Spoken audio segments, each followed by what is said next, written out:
DW Wrestling. I'm the Cavalier of the YWC. Shut up. This is not DW Wrestling. You don't deserve to wear sunglasses. Only I wear sunglasses here. What? Yeah. I'm so cool I'm wearing 2 pairs of glasses. You don't even get to wear one. Just because of that, I'm putting one back on. This is High Five Wrestling. Low 5. High five. Alright, it was a last Raw of the year last night. I'm just going to kick things off here. DW's going to pout. Laurinaitis comes out to CM Punk's music, dressed as CM Punk, begins to talk about something being unpredictable or something. Yeah. Punk actually comes out. Laurinaitis claims CM Punk has the night off, then says it was a joke, claiming unpredictability. Saw it coming. He claims to be listening to the WWE Universe. I have a personal plea for him. Bring back the Hardcore title. If you're listening right now, bring back the Hardcore title. Laurinaitis enlists CM Punk in a gauntlet match, which we haven't seen in a while. I mean, do you remember the last time a gauntlet match was on TV, much less free TV? It probably involved John Cena squashing a lot of people. But, yeah. Back when he was semi-popular. Yeah. If CM Punk wins all 3 matches, he faces Laurinaitis in a 4th match. Yeah. While CM Punk's posing... I was hoping to see John Laurinaitis versus CM Punk. We'll get to that later. I was hoping to see it. Spoiler, you just completely spoiled it for those that actually didn't watch it and watch our reviews. The 5 people. We apologize to the 5 people we ruined the Raw review for. While CM Punk was posing, we got our final look at Prophecy 2012's video. The end is near next Monday. Yeah. Who do you think it is? Final prediction. Who do you think it is? You get to see on our next video for World Nation Wrestling. Okay. Thanks for discussing that with me beforehand. All right. So I guess we'll discuss that next video. So what do you think of for opening segment? What do you think of John Laurinaitis? Do you think he got good heat? Do you think he was? I think it's nice enjoyable? That he finally tried to make himself heel instead of just being there and not leaning one side or the other, face or heel, GM. Yeah. The fact that he came out to, trick the Chicago audience. Yeah, I think, since it's CM Punk's hometown, it was a good idea to try to see what kind of heel heat that Laurinaitis could really get and see if he could get a reaction. And I think, they want to see how far CM Punk can go and if he can be the face of the company. So I think it was a good idea, and I don't know if the rest of the card necessarily reflected on some of the booking, but it was an exciting idea. There were some decent inventive matches, some we haven't seen in a long time. Yeah. First off, I want to say before we even get to the matches, the Chicago crowd was one of the loudest crowds I've seen in a long time on free TV, and that made it all the more enjoyable to watch. So thank you for that. Yeah, so Booker T versus Cody Rhodes. Yeah, Booker T versus Cody Rhodes. Booker T. Booker T ends up winning in an upset. It would have to be an upset. 5 times. Cut that out. It wasn't cool when he did it. It's not cool when you do it.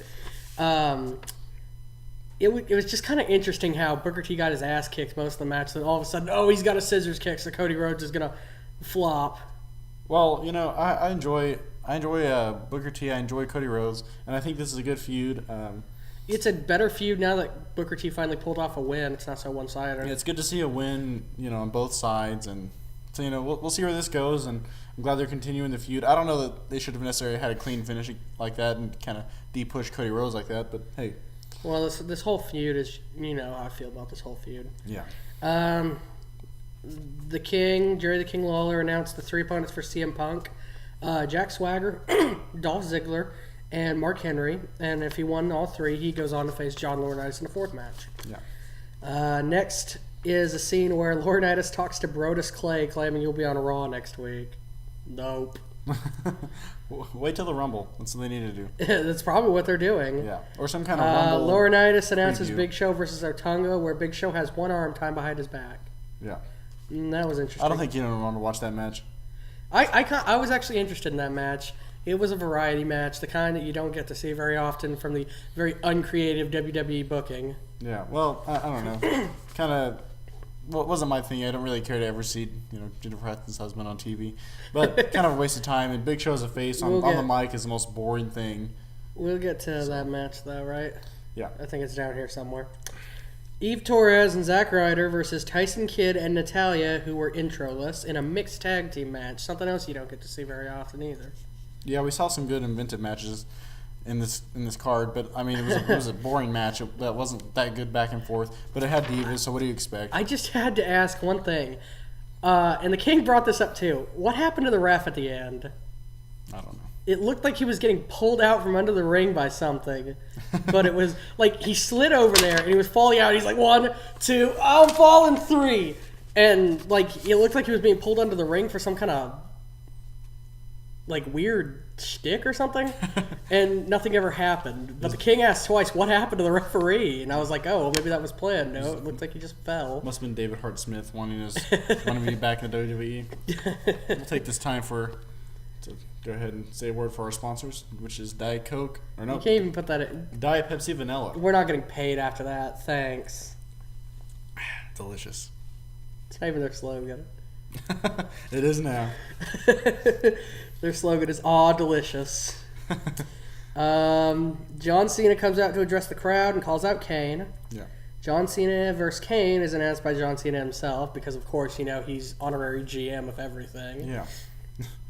He's the alternate GM, And The Miz came out. Miz wanted to fight John Cena, so John Cena versus Miz happened. What did you think of the match? At first, I was ready to give it the 1-star match of the night. Miz comes out to bitch about how the was the audience chanting CM Punk? What were they chanting? I couldn't make it out. I was I knew they weren't chanting The Miz or John Cena. I rewinded it, played it again, couldn't hear it. If you want to tell us in the comments what they were saying, I couldn't understand them. Yeah. But he came out to complain, and then John Cena won via countout.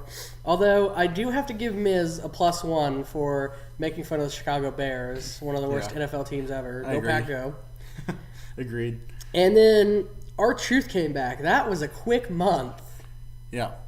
And that was R-Truth just wiped the floor with the Miz. Yeah, it kind of reminded me of when Alex Riley beat the Miz, and seeing Cena versus the Miz at first, I was like, oh no, Cena versus Miz again. And then, hasn't even been a year, but I'm glad to see that R-Truth's back and they're building that feud up and let it begin. I'm putting it on my list. I have to say though, that was the most confusing segment of all time, heel face wise, because traditionally there's a heel and there's a face, and with John Cena right now he's in between. He's starting to go lukewarm. He's the face that is actually a heel towards the audience, or the audience views him as a heel, and then he's going after Kane, who is a heel that people like, and then he's going against the Miz, who's a heel, going against John Cena, who's a face, but supposed to be a heel. There was no real. And then R-Truth comes out. Is he a heel? Is he a face? No one knows. Everyone's confused. So it didn't make any sense. But at the same time, the way I see it was exciting. So the way I see it, R-Truth is a face, Miz is a heel. John Cena is in the middle because, the fans want him one way, booking wants him a different way. Kane is also the same way, booking wants him one way, and the fans want him another way. Did that cover everybody? If they can continue to have R-Truth as a gimmick and the little Jimmy thing, that's fun to watch. R-Truth as rapping in the ring, I hate that. He won't be doing that anymore. He came out pretty determined. That is just Miz about the only thing I pass R-Truth forward. has to be one of the must-watch storylines in 2012. We'll see. R-Truth, about half the stuff he pulls out is if garbage, he never in my raps opinion. again. The only good thing R-Truth has ever done is be with the Miz, and so hopefully this. So I think establishing him as a face. Okay, that's fun. That's fine for now against the Miz, but what are they going to do after that? They need to think long term. Big Show with one arm tied behind his back versus David Otunga. Big Show wins by disqualification after Mark Henry attacked the Big Show. Daniel Bryan distracted Mark Henry. Big Show got his hand free and tried to chokeslam Mark Henry. Then Otunga attacked Big Show from behind and chokeslammed Otunga. Convoluted, ridiculous, and I saw a joke online that said Daniel Bryan had to tell his family he wouldn't be home for Christmas because he had to pop out of the crowd for 5 seconds to distract Mark Henry. Yeah. So, Yeah, he didn't look strong in that. I don't know why. Because he's not a strong champion. Yeah. He's a mid-carder that got thrown up the top of the pile. Yeah. But do you have very much to say about this one? I just didn't like the match. I don't care for Big Show as a face. I don't like David Otunga. So it was. And you don't like Daniel Bryan, so it was a wash. I like Daniel Bryan. You like Daniel Bryan all of a sudden? I've always liked Daniel Bryan. He's pretty good. Okay. Alberto Del Rio came out to tell the crowd he tore his groin. We got a high five for that. I'm going to have to make a new list because my number one is injured. Yeah. But I'm all right with that. Longer he's out, the better. Yeah. Keep him out for good. Agreed. Cut his contract so y'all see how much I care. And the Bellas wasted our time for a few minutes. I didn't understand that segment. Do you ever understand the Bella Twin segments? You don't need to. No, and I didn't understand the next segment, which was CM Punk, and CM Punk came out for his match. But I don't understand why they booked it like this. But I was happy with the results. Jack Swagger lost via a nasty kick to the back of the head. Then Dolph Ziggler, did he get new music again? No, it's recent new music, but it's been there for a few weeks. Okay. Laurinaitis distracted CM Punk, giving him some legitimate heel heat. Yeah. Because this wasn't an accident. He did that on purpose. Yeah, so... And Ziggler now has a world title shot next Monday on Raw, which I honestly think will tie into the Prophecy 2012 thing. I think the match will end in a no contest with whoever's finally supposed to premiere coming out and interrupting the match. So Ziggler's not going to get his first title? You're the Ziggler fan. It'll be his second. Okay. Second world title. But they ruined the gauntlet match. It's something I was actually looking forward to for 2 hours. Yeah. But I thought, they're not going to give it to Swagger because Swagger has no mic skills. And if Mark Henry were to win it, that would turn the entire roster upside down. Yeah. And they weren't going to let John Laurinaitis fight. So this was the most. Yeah. I think it was a little bit of a letdown. I mean, even for me, and Ziggler gets a title shot next week. So, you think I should be excited. Yeah. But really, I was a little disappointed because I wanted to see CM Punk get that major face, attention and just win it, somehow win, get a little bit. You're getting a little bit of a dissension between Jack Swagger and Dolph Ziggler, so why not just have some kind of feud there? Do they distract each other, start a feud, and then and then you could do something with Big Show and Mark Henry, and so CM Punk wins and gets to face John Laurinaitis, and actually have a really fun ending to the Raw and end with the champion, but. We didn't get that, but I'm happy with Dolph Ziggler getting a title shot. I'm okay with Laurinaitis. No Laurinaitis for CM Punk because people were already drawing comparisons to Austin McMahon. And my number one rule for CM Punk is do not compare him to Steve Austin. And he is this generation Steve Austin. So shut up. All right, we need to get through this. We're already up to nearly 13 minutes. Yeah. So Kane came out. No, there was no match. Kane just came out to address the crowd, and John Cena.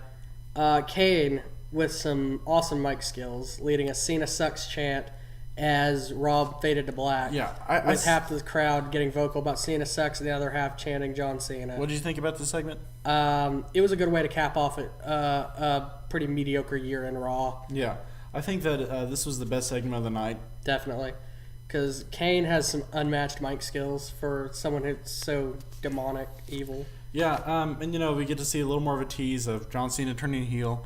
And, I would say, all in all, this Raw was probably... I'm going to give it a 6 out of 10. You're 6? And I was entertained the entire Raw, but in retrospect, there were 4 matches. There were 5 matches, 3 of which were had interference in them, and one was a Divas mixed tag team match, and the other one was Booker T going clean over Cody Rhodes on free TV. That didn't really help the feud at all. So, all right, I'm going to give it... I'm normally the negative one, but I'm giving it a 7.5 because Alberto Del Rio is not coming back.